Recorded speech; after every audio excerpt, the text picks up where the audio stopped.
সামনে কি পড়ে? আলহামদুলিল্লাহ। বিশ্বনবী এভাবে নামাজ পড়তেন।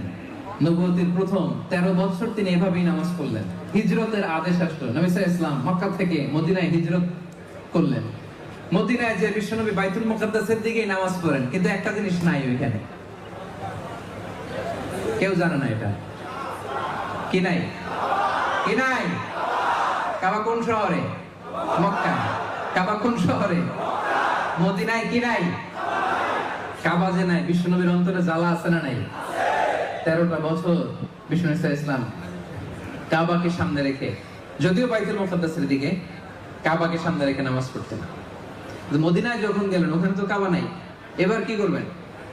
বাইতুল মুকাদ্দাসের দিকে নামাজ পড়েন, কিন্তু কাবারে মিস করেন। কাবারে কি করে? মিস করে।